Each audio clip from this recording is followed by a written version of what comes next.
నుండి మామిడిపై పశ్చిమాసియా వార్ తీవ్ర ప్రభావం చూపిస్తుంది. గ్లోబల్ మార్కెట్లో ఏపీలో లభ్యమయ్యే బంగినపల్లి రసాలకు చాలా డిమాండ్ ఉంది. ఏటా టన్నుల కొద్దీ విదేశాలకు ఎగుమతి అయ్యే మామిడిపై ఈసారి యుద్ధమేఘాలు కమ్ముకున్నాయి. యుద్ధం మామిడి ఎగుమతులపై కోలుకోలేని దెబ్బ కొట్టింది. రైతులకు, వ్యాపారులకు కంటి మీద కునుకు లేకుండా చేస్తుంది. ఎగుమతి చేసేందుకు జల రవాణా, వాయు రవాణా లేకపోవడంతో నానా ఇబ్బందులు ఎదురవుతున్నాయి. మామిడిపై వార్ ఎఫెక్ట్ గురించి ఫుల్ డీటెయిల్స్ మా ప్రతినిధి గణేష్ అందిస్తారు. యుద్ధ వాతావరణంతో భారత్ లో అనేక రంగాల మీద ప్రభావం కనిపిస్తుంది. ఇప్పటికే గ్యాస్ కష్టాలు ఎదుర్కొంటున్నటువంటి దేశంలో ఇప్పుడు మామిడి రైతులు తమకు కష్టం ఎదుర్కోవాల్సినటువంటి పరిస్థితులు ఏర్పడడం జరిగింది.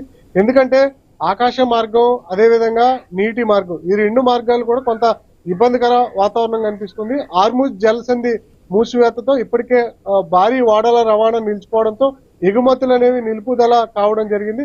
అదేవిధంగా గల్ఫ్ దేశాల్లో యుద్ధ వాతావరణం ఉండడం, ముఖ్యంగా ఎయిర్పోర్ట్ల మీద ఈ ఒకరికొకరు దాడులు చేసుకుండడంతో చాలా వరకు ఎయిర్పోర్ట్లన్నీ కూడా నిర్వీర్యమయ్యాయి. కొన్ని ఎయిర్పోర్ట్లు రన్ అవుతున్నా ఆ టికెట్ ధరలు పెంచడంతో ప్రయాణికులు ఎవరు కూడా వెళ్ళలేనటువంటి పరిస్థితి. అదేవిధంగా ఎగుమతి దిగుమతులకు కూడా ఇబ్బందులు ఏర్పడడం జరిగింది. ఇదే కారణంగా మనకు ఈ ఏప్రిల్, అదేవిధంగా మార్చ్, మే, ఈ 3 నెలలు ఏవైతే ఉన్నాయో మామిడి రైతులకు చాలా కీలకమైనటువంటి సమయం.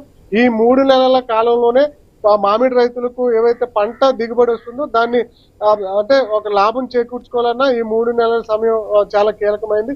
అయితే ఇప్పటికే ఈ ఏడాది కురుస్తున్నటువంటి అధిక మంచుతో పూత రాలి దిగుబడి కొంత తగ్గితే ఇక వచ్చినటువంటి దిగుమతిని ఎగుమతి చేసుకోవడానికి లేకుండా ఈ యుద్ధ వాతావరణంతో ప్రస్తుతం ఇబ్బందికర పరిస్థితులు మామిడి రైతులు ఎదుర్కోవాల్సి వస్తుంది. ప్రస్తుతానికి మనం చూస్తున్నాం, తెలుగు రాష్ట్రాల్లో చాలా మంది మామిడి పండిస్తూ ఉంటారు. ముఖ్యంగా అమెరికా, యూరప్, గల్ఫ్ దేశాలకు ఇక్కడ నుంచి అనేక రకాల మామిడి పండ్లు ఎగుమతి అవుతుంటాయి. ముఖ్యంగా మామిడి పల్ప్ ఏదైతే ఉందో, మామిడి పండు నుంచి తీసినటువంటి గుజ్జు కూడా ఇక్కడ నుంచి ఎగుమతి అవుతూ ఉంటుంది.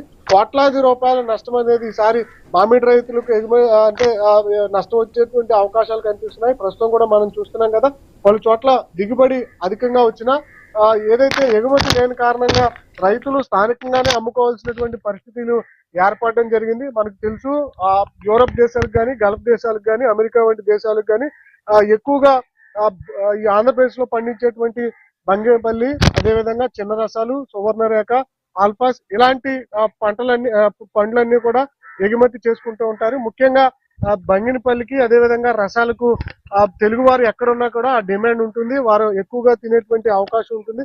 ప్రస్తుతం మనం చూస్తున్నాం కదా, ఈసారి మామిడి పంట పలు చోట్ల తగ్గినా కొన్ని చోట్ల ఎక్కువగానే కనిపిస్తుంది.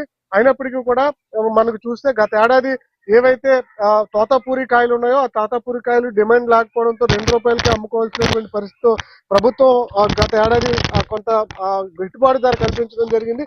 అయితే ఇప్పుడు మనం చూస్తున్నాం కదా, ఈ ఏడాది మామిడి రైతులకు యుద్ధ వాతావరణం నష్టాలు తెప్పించేటువంటి అవకాశం కనిపిస్తుంది.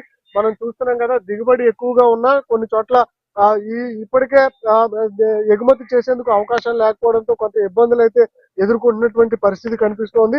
ఇదే క్రమంలో ఎవరైతే కౌలు తీసుకున్నటువంటి రైతులు ఉంటారో ఆ కౌలు రైతులంతా కూడా ఇబ్బందులు పడేటువంటి సూచనలు కనిపిస్తున్నాయి. ఎందుకంటే ఈ పూత రాలకుండా ఏవైతే ఎరువులు ఇవన్నీ కూడా వేస్తారో దానికి పెట్టుబడులు దాదాపు ఎకరానికి 30,000 నుంచి 50,000 వరకు కూడా ఖర్చు అవుతుంది. దానికి తోడుగానే ఏవైతే మామిడి పంట కోసేటువంటి ఖర్చులు, అదేవిధంగా కాపలాదారులకు నీరు పెట్టేటువంటి వ్యక్తులకు ఇలా కొంతమందికి జీతాలు ఇవ్వాల్సి ఉంటుంది. కాబట్టి ఇవంతా కూడా ఎకరానికి 30,000 నుంచి 50,000 వరకు ఒకవేళ పని ఖర్చులే ఉంటే ఇంకా కౌలు తీసుకునేటువంటి రైతులు ఈ పంటకు కూడా అంటే కౌలు చెల్లించాల్సి ఉంటుంది. వారు కూడా 50,000 నుంచి ₹1,00,000 వరకు కూడా ఎకరానికి ఇవ్వాల్సి ఉంటుంది. ఈ విధంగా ₹1,00,000 పైగా ఒక ఎకరానికి మామిడి రైతు అంటే పెట్టుబడి పెడితే ఈ ఏడాది ఎగుమతి లేకపోవడంతో నష్టాలు సవిచూసేటువంటి అవకాశం కనిపిస్తుంది. సాధారణంగా మామిడి కాలం వచ్చిందంటే ఆవకాయ, మాగాయ వంటి పచ్చళ్ళకు డిమాండ్ ఉంటుంది.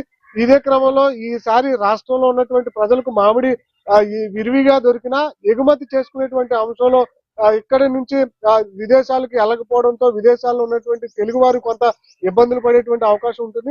ముఖ్యంగా ఇక్కడ నుంచి తోతాపూరి నుంచి గుజ్జు తీసి ఆ పల్పుని అంటే ఏవైతే మజా, మ్యాంగో ఈ డ్రింక్స్ ఉంటాయో ఆ డ్రింక్స్ గుజ్జు వాడేటువంటి గుజ్జును ఎక్కడి నుంచి ఎగుమతి చేస్తూ ఉంటారు.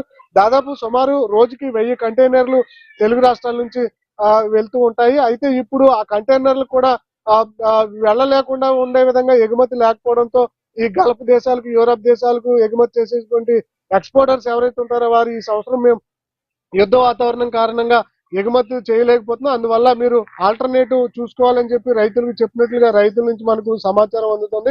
ఇదే క్రమంలో స్థానికంగా ఉన్నటువంటి దేశంలోనే ఈ మామిడి పండ్లను అన్నింటినీ కూడా అమ్ముకోవాల్సినటువంటి పరిస్థితి రైతులకు ఏర్పడింది కాబట్టి ఎగుమతి లేని కారణంగా ఈ ఏడాది మామిడి పండ్లు అంటే మామిడి తోటలు పండించేటువంటి రైతులు కొంత ఇబ్బందికర వాతావరణంలో ఉన్నటువంటి సిచ్యువేషన్ అయితే ఈ యుద్ధాల కారణంగా కనిపిస్తుంది.